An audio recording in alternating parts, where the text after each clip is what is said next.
Attention concerned citizens, we are recording the first ever live episode of We Have Concerns, and we want you to be there. It's happening Friday, February 20th at 7 p.m. as part of The Lab at the Nerd Melt showroom, and tickets are totally free. To find out how to join us, head to live.wehaveconcerns.com.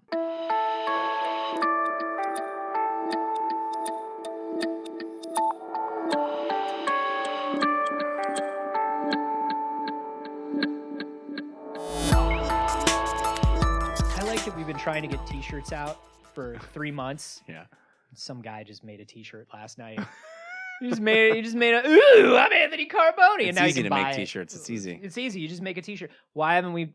Son of a bitch. We're terrible at things. But yeah, you can buy that. You can buy a shirt with my face saying ooh, which is a night attack joke. And yet we can't get our own shirt store up and running. It doesn't matter. This is We Have Concerns. Hi, Jeff Canada. Hi, Anthony Carboni. Long-term relationships. Oh, we're in those. We're in those. I mean, not with each other, although kind of. This is kind of a long-term relationship. It is true. I mean, if this podcast goes for another couple months. Yeah, it'll be like shit or get off the pot time. You got to really make a commitment to me. It'll be like the second longest relationship I've been in. And I expect some sort of, I don't know, physical promise ring of something. I expect physical promise ring of something. Yeah. That's like the worst D&D item you can get. It's just like, oh, you open up the chest. Yeah. And you rolled for the save against the trap. Yeah, sweet. Did I do it? Yeah, you got it. You Nice. got a physical promise ring of something. Oh, a PPRS? Yeah. Sweet. I'm sorry, what does that do? Hey, Logan, come on, man. Everybody knows what the PPRS does. It's +1 to commitment. What, and how does that help us? It affects your constitution rating and your charisma.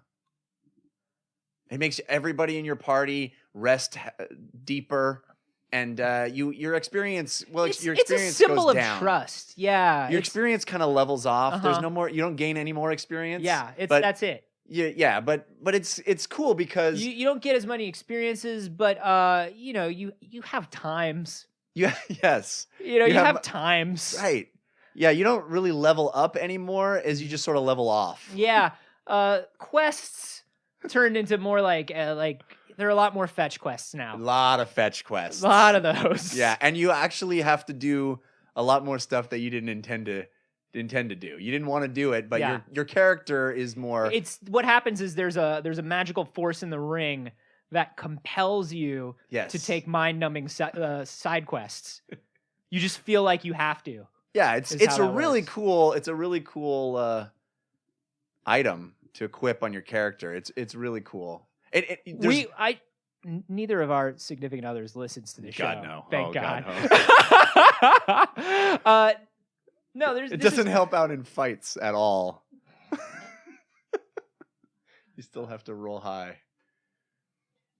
This is a study done by Macquarie University about the memory and memory retrieval functions in the brain of people in long-term relationships. Okay. And what they did was they ran some studies to see if couples working together, if they were given words to remember on a list, Okay. and then asked Like to recall those. a grocery list, for like example. yeah, like eggs, like milk, Mm-hmm. like butter, Right. like tampons. I always forget that last one. Yep. And by forget, I mean kind of don't want to buy. Welcome to the 80s sitcom version of We Have Concerns. I'll buy a tampon. I'll buy all the tampons. Yeah, it's true. Fuck That y'all. don't really bother me. Fuck y'all. That's how I used to be too when I would buy condoms.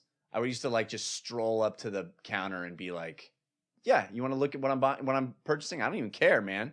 I don't even care. Yeah, I came into the drugstore just to buy condoms. That's all I bought. I like to buy 2 boxes of condoms. I like to buy the smallest ones and the largest ones, and then put them down. And when the person looks at it, just be like, I don't know. I got to figure this all out. Some days are different than others, man. Yeah, it could be cold up there. I don't know. I feel like I could change my diet. I've been using a pump. So this is like got this these is for this internet month. pills. And this is for next month. I'm planning ahead. You gotta Is this called? You gotta dress for the job you want. This is called You know what I mean? visualizing your future. Yeah. Actualization. It's like that Michael Jordan Art of the Dunk poster. I just look at that and I picture myself dunking, having sex with Michael Jordan. So no, they would give these people like short-term memory studies the same way they give single subjects short-term memory studies. And the way they usually work... the same study, it's just sadder. Okay, we get it. We get it. It's a pattern now. We've established the pattern. Go ahead. So now what they do is they will have the subject sit down and they'll give them a bunch of words on one day or 1 hour of the day and then call them back and be like, which of these words in this second list were on that first list, right? Mm-hmm. Remember these words, remember these numbers. And when they gave couples this test, the couples working together did not help each other remember those words any better. Having somebody around. Well, it's not that they didn't help each other. It's that their help didn't didn't provide change better anything. results. Yeah. Yeah, it's not Didn't like change I refuse to help you. Yeah. Well, no, what it means is if they had taken the two subjects alone and Right. taken the two subjects together, the score was the same. Statistical same, yeah. But what they found was when they asked these couples to tell stories or recall memories or experiences, Mm-hmm. having the second person around helped. Having the second person actually helped the first person recall details that weren't there, Right. remember bits of the story that weren't there, construct an entire memory that wasn't there before. And so what they found is that couples, especially as they're together for longer and as they get older, begin to use each other sort of as external hard drives. Right. Yeah. Offload your memory into this convenient other person that's always around. Yeah. But I find that I'm not surprised by this, whatever. I Mhm. find that even, before I was in any kind of relationship, just like going to a high school reunion or something and people start telling stories and someone will tell a story about me and I Yeah. was there. I'm the central figure of this story and I have no memory of it. Yeah. Or I'm remembering Okay, it we get it. You're too cool to remember how many people you hung out with in high school. I mean, That's I'm cool, just Jeff. saying that all these crazy stories about all the accomplishments that I had and You get it. King of the reunion, Jeff Canada. no, not at all. La-di-da. No, but the idea that just I went having, to my reunion. They handed me a broom well, you shouldn't have gone to the Because- janitor's. because I Closet. look like I work there.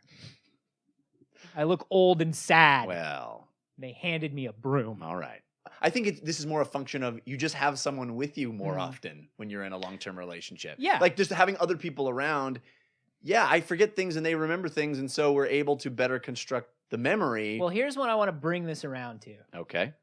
which is the first thing I thought of when I read this article. Offloading your memory to your phone or your computer. So you don't have to get married. Holy shit! Somebody get you a show on CBS in 1996 today.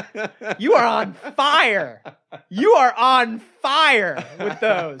No, we are so afraid of offloading our memory and our core functionality to a computer or to a phone because we're afraid that it's getting rid of things that make us human, right? Mm. We've talked about this before where it's like, well, I don't have a sense of direction anymore because my I have phone has GPS. maps and I Yeah. don't remember phone numbers and I don't remember this. Right. We're already doing that, is we're- what you're saying. We have always done that. Yeah. We're naturally social.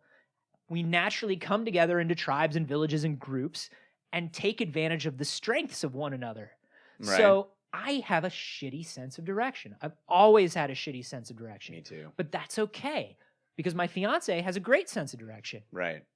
So I don't need to remember how to get somewhere because I know that she has an impeccable sense of direction. I know that she is better at organizing things. You know, Right. there are certain things that we're just better and worse, and we know that we don't have to take care of that shit anymore. And I think it's cool that that happens on a neurological level without us even trying. But do you think that this is something that our psychology is taking advantage of? Or do you think it's just like, oh crap, I can't remember that. Oh, I can. that it's really just coincidence. And it has nothing to do with the fact that I decided that I don't need to remember this because I know you will. It's more like, well, this is one of those ones where I don't remember that. Yeah. Oh, this just happens to be one of those ones where I do. Well, I don't think I consciously decide I'm not going to take in information. Right. I don't think I ever consciously do that. I don't think I go, oh, well, somebody's giving me directions. Well, I'm just going to zone out. Right. Because the person next to me will remember directions. There's plenty of times where I don't remember something and my wife also doesn't remember it. Like, where did I put my keys? I don't know. You know? Yeah. Or, honey, do you remember when we're supposed to be at the thing? No, you better look it up. Like, I don't know if it's this wonderful... Well, you guys are like bad at a lot of things. Well, yes. You guys are really But I don't know if bad it's at this a lot. wonderful symbiotic relationship that's Yeah. developed, or if it's just like sometimes she's got that part that I missed. You know, it's just like sometimes it just works out well that there were two people in the room at that time. Yeah. You know? No, I get that. And I think there's a certain amount of it that's probably fortuitous. Right. But you can probably recall details of specific things. Like if I was to categorize stuff, you know what I mean? If I was to categorize stuff and I was going to say like, okay, well, this is stuff that's needed around the house of a specific type. Yeah. And this is stuff that's needed to go on a trip. And this is like details of an appointment. And this is, you know what I mean? Right. Some of those, because of your interests and your own psychology and the things that you like doing, you're just naturally going to be better at remembering, right? I'm very good at rote memorization because my job requires a lot of rote memorization. Right. So if you say a sentence to me or a couple sentences to me, or if I read them especially, they're just there. Well, and that's part of my job. Yeah. So, I mean, you're probably strong at that sort of stuff. She may be a little weaker at that. Right. Like I'm really good at names and faces because I have to interview people. Yeah. My fiance is bad at names and faces, but like I can help her offload that. Yeah. Where I agree with you is in the sense of when you sort of, as you are developing your life together and you sort of uncover all of those places where somebody's good as that at one thing and somebody else is good at another thing. Yeah. You tend to fall into a natural dependence. And I tend to definitely depend on my wife to get me someplace because I'll pull out of a parking lot and go, do we turn left or right? And she'll always know and I won't. And that's no difference than putting your dependence in a piece of technology.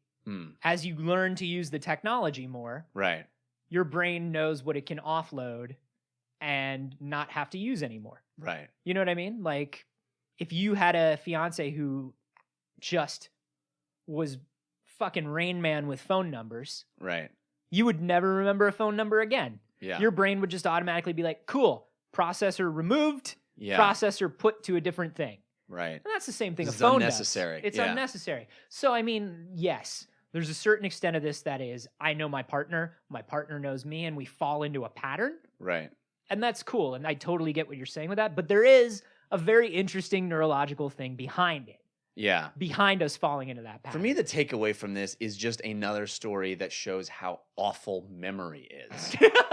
Memory's the worst. It's the worst. It's the worst. We, time and time again, we see that we are pretty much ill-suited to recall truth. Yeah. You know, we create narrative, and yes, when there's multiple people that can corroborate something, we get closer to some sort of truth. But but not necessarily an objective truth. No, it's all perspective. It's all varying levels of perspective. I don't know if there is objective truth. No, and I think that's you hear so many things, so many stories about kind of group recall, especially in stressful situations. Right.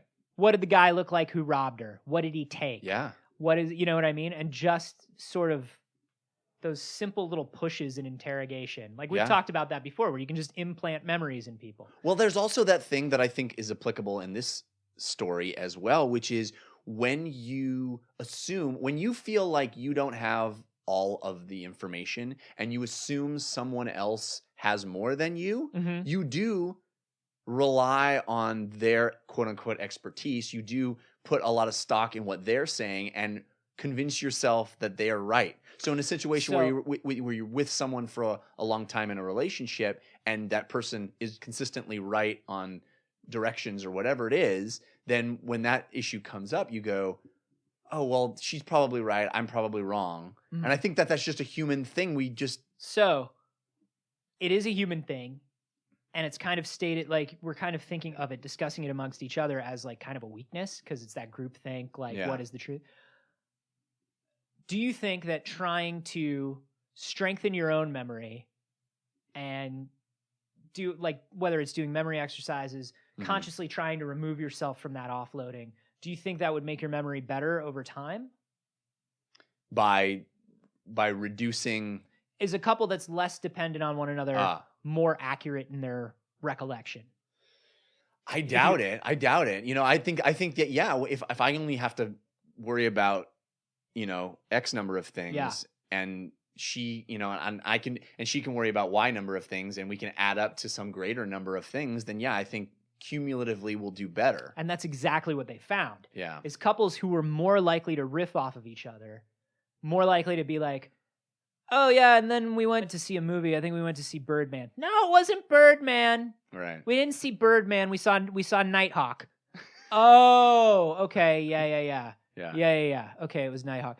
Couples who were more likely to do that overall did better on these memory tests than couples who were like, we went to see Birdman. No, we didn't go to see Birdman. Who remembers movies better? Yeah. We went to see Birdman. Huh. So those couples did not do as well. So that there's this, like, there's my perspective and your perspective, and there's this third thing that's what actually happened, and by fusing our two perspectives, we come to the more accurate answer. Exactly. Exactly. And I think that's really, really cool. And It's pretty cool. And I think it also says something, once again, for dependence on technology. I think it does. You keep wanting me to believe that my wife can be replaced by technology. That's the thrust of this whole thing. I'm just saying. Phones today, right, can do a lot of stuff. They can't do all the stuff. They can do like a lot of stuff. They can't do all the wifey stuff.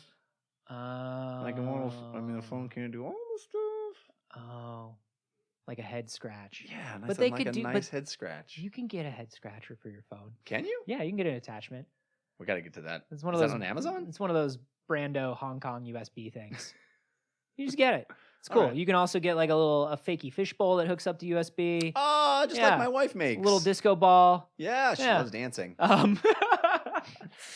No, but I do think that when we look at the way we interact with each other and the way we use memory in a group setting, I don't think we need to be as worried about technology as we are. I think it's okay to lean on technology a little bit. That's all. Yeah, I think that is. I think it's an interesting thesis to come to, because this is not their thesis. No, it's yours. It's mine, and I appreciate that. And I think having some reassurance that your brain will use outside sources all the time, but sometimes not so well, and other times really well. But having an outside source that is infallible, like a piece of technology, seems like it could only be a boon. Yeah. You know, it would only be more helpful to say, yeah, I don't have to remember every phone number, because, yeah, maybe my wife and I will be like, was it a 7? No, I think it was a 6. Yeah. Maybe we could get to it, but our phone's never going to be wrong. And that's why, now that you've said that, I can say without joking that the entire point of me bringing this up, replace all the people in your life with fucking things. Let's replace all the people in our lives with things.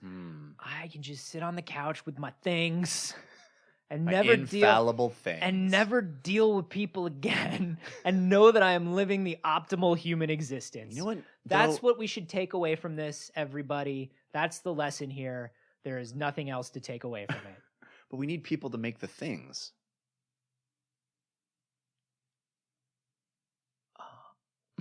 I mean, they're made in a factory? With people. There's people in the factory. Well, that's our first problem. We need to replace. That's our first problem. Factory Too people. many jobs for humans. Eliminate all jobs for humans. How's your memory, guys? Are you in a relationship and do you guys tend to depend on each other? Yeah, that's an interesting question. I'm a little resistant to it. In all honesty, I'm a little bit of an arguer, but I think I should should learn to go with the flow again. You've been doing it a while. Just remember yesterday. You did it just yesterday. Remember? Yeah. Cool. You can let us know on Twitter. I'm at @Carboni. I'm at Jeff Canada. And hey, why don't you rate the show on iTunes? Yeah. It actually helps us out quite a bit in the rankings and in getting promotion and in bringing in new concerned citizens to the show, which we since our goal is global domination, what I want to do is talk at all the people, yes, but not have them around me. Right. This brings us closer to that goal. So what we need you to do is go to iTunes, give the show a 5-star review. Do not review the show. Oh, God, no. God, no. Never review the show. There's no point in doing that. But list off all of the things that you depend on people for that you would rather depend on robots for. You know what I would love robots to do? Rate our show on iTunes. Oh! Then we wouldn't have to ask people. There are some shady places service that we can purchase? that we could call.